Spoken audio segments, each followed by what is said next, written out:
did Enter the Dragon, they called me and asked me if I could quickly jump on an airplane and fly to Hong Kong. I said, well, how long do I have? And they said, tomorrow. So away I went, and we were in Hong Kong, and we were there for 6 weeks, and we made the film. And it became legendary, although we didn't know it at the time. But it was just an amazing experience to work with Bruce and to know him. And it's something I'll remember forever. So, any questions, I'd be glad to try and answer them. You may have some that I can't answer, but I'll try. Although you were taking all the photos, do you have any photos with him too? Although you were taking all the photos, do you have any photos with him too? A couple. I wasn't really much for taking selfies. Well, I mean, like there's a photo there of me talking to Bruce. Got it. And there's a couple here of that one there, I'm in the background, but I was just mostly there to do my thing, and I wasn't there to get pictures of myself with all the stars. Wow. But, you know, I enjoyed it. He said, of course, we didn't know he was gonna pass on so quickly. We actually had already figured out the next movie to make, which obviously didn't happen. But, yeah, it was a great experience. He's a great guy. Anybody else? There was a famous story about a guy, one of the extras who came down off the wall to challenge Bruce. Were you there? Yeah. Pictures of him. And so you shot those pictures Yeah, he got his teeth kicked out too. that fast. And the interesting thing is, the next morning he didn't show up for work because he was floating in Victoria Harbor. Really? Yeah, Somebody Wow. else? that's what we were told. Wow. Don't know who did anything else, just told he no longer here. So it didn't pay to mess around. When you were filming, did the crew know, or did they feel that this was going to be an epic movie? Well, we all knew it was gonna be good. But we didn't know it was gonna become what it did. I always felt it became so incredibly famous and became such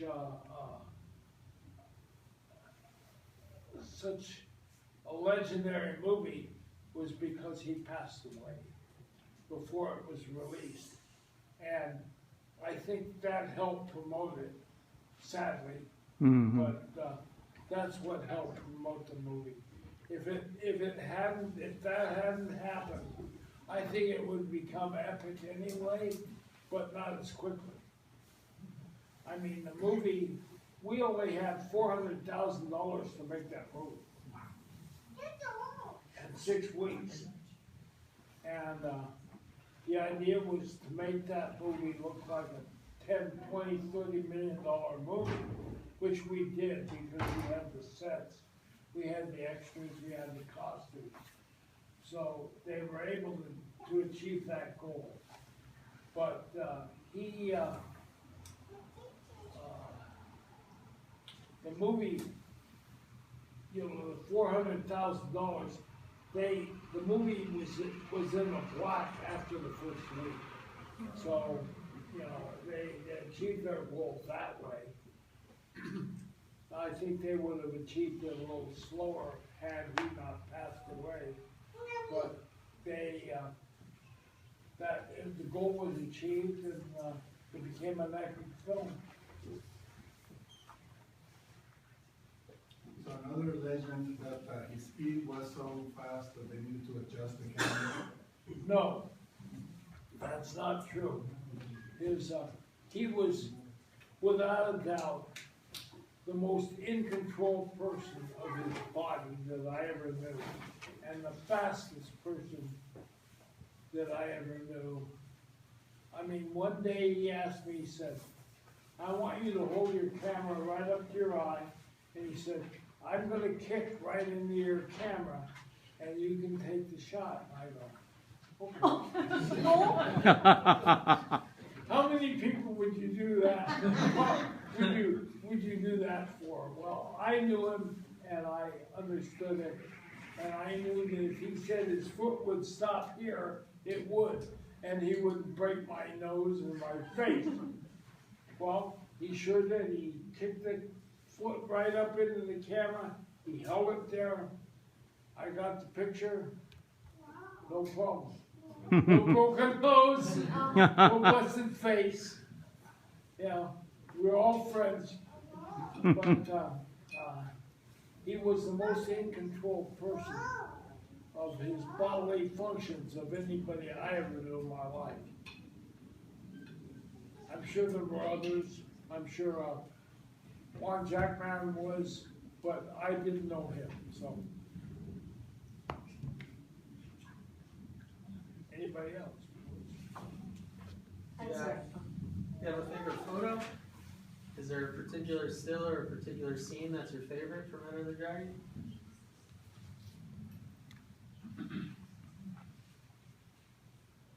Well, working in the mirrored room was probably the most interesting. It was hot as hell in there because you had all the light coming down there reflecting off the mirrors. And it was the most disconcerting place you could ever want to be because I would be talking directly to you, but you'd be behind me. You know, I'd be talking to the wall. And you had to figure, after you spent 10 or 20 minutes in that place, you get dizzy, and you had to go outside and go out outside the set and just stand there for a few minutes and get your mind back. It was a very interesting thing, and the whole set, the last part of the movie, that wasn't even in the script.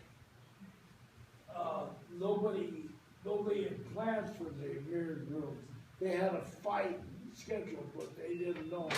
And what it was when we went,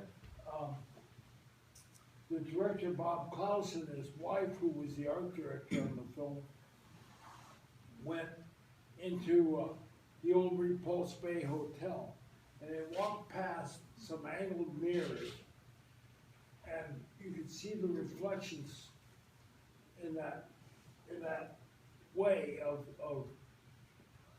the angled mirrors. And Bob saw that and he goes, "That's it. That's what we're going to do." So they said that we had 8,000 mirrors in the mirrored room. I don't know how many we had. We had a lot of them, and they had extra ones in case they got broken. But it was a very interesting experience, and you know, it turned out incredibly well.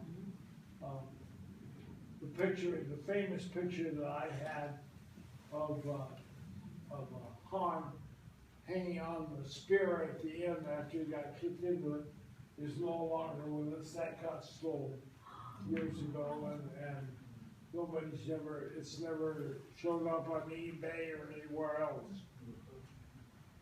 So, but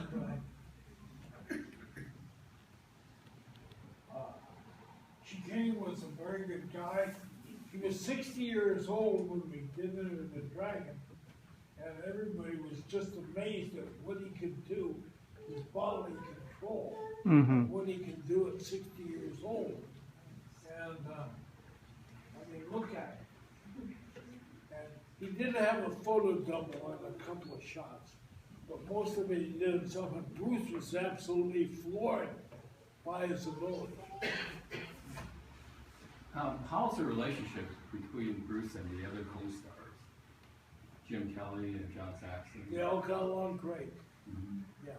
No, there was no, No ego and problem? all the thing about the glass bottle, you know, Bruce wanting to kill Bob Wall because he cut him with a glass bottle, was a lot of BS. Because I was there when it happened, and it was just one of those mistakes that happens when you're doing stunt work, and it was a mismark, and it happened accidentally, and he got cut, and he went to the hospital. They sewed it up, you know, with a dozen stitches. They put a bandage in it with flesh colored on his hand. He was back to work. So I mean, it was no harm, no foul, and you know, all that came on about, you know, Bruce wanting to kill.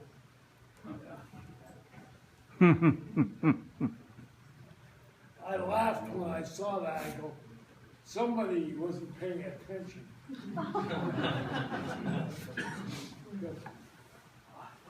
That would have been an interesting fight between Bob Wall and Bruce, because Bob Wall was pretty damn good himself, and who knows what that would have happened then.